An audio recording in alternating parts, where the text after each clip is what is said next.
Je vais vous raconter une petite histoire. Connaissez-vous l'histoire d'Incroyable?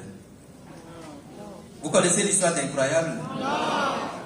Vous ne connaissez pas l'histoire d'Incroyable? Non. Mais c'est incroyable que vous ne connaissiez pas l'histoire d'Incroyable. Parce que l'histoire d'Incroyable, elle est tellement incroyable que lorsque je vais finir de vous la raconter, vous allez dire tout ce que c'est. Ah, mais quand Incroyable est né, on ne l'appelait pas. Parce qu'à naissance, il n'y avait rien. Ses parents étaient. Mais Incroyable, en grandissant, a commencé à faire des choses incroyables. Si bien que tout le monde a oublié son nom et on a fini par l'appeler. Mais Incroyable n'aimait pas être appelé. Mais plus il ne voulait pas être appelé Incroyable, plus tout le monde l'appelait. Un jour, Incroyable appela sa femme et lui dit cette chose. Ma femme, ma douce épouse, toute ma vie, j'ai supporté d'être appelé Incroyable. Mais promets-moi une chose, c'est qu'à ma mort, tu ne mettras pas sur ma tombe le nom. Mais tu mettras tout simplement ici repose un homme qui toute sa vie n'a jamais grondé sa femme et ses enfants. Et la femme lui fit cette promesse. Et chose encore plus incroyable, la femme tint cette promesse. Un jour, Incroyable mourut d'une mort. On fit pour lui des funérailles avec une foule. Et il fut enterré dans un tombeau. Mais sur le tombeau, il n'y avait rien. Parce que sa femme n'a pas fait graver le nom. Elle a vu tout simplement, ici repose un homme qui toute sa vie n'a jamais grondé sa femme et ses enfants. Du coup, tous ceux qui passaient lisaient l'épitaphe, secouaient la tête et disaient, ça c'est vraiment... Ah, mais vous voyez. Mais de grâce, quand je vais passer tout à l'heure, ne dites pas ça, c'est un évêque. Mais vous l'avez déjà dit. Nous avons passé ensemble une soirée, parce que vous êtes une salle, et pour un concert, alors faisons un applaudissement.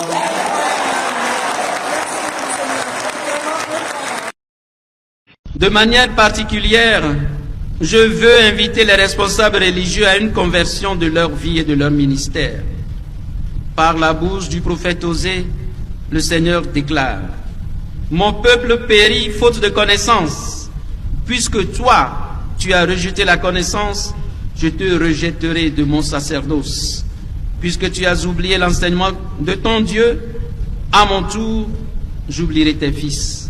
Osée 4, 6.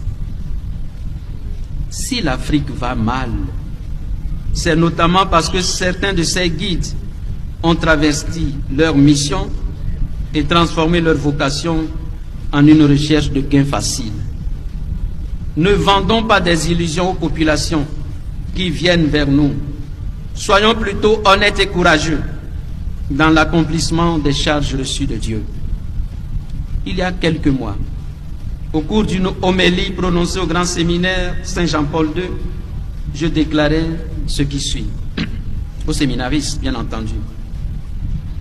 De plus en plus, nous tombons dans ce travers de faire croire à nos fidèles qu'il suffit de prier pour que tout soit résolu dans leur vie. Mais qui a dit cela?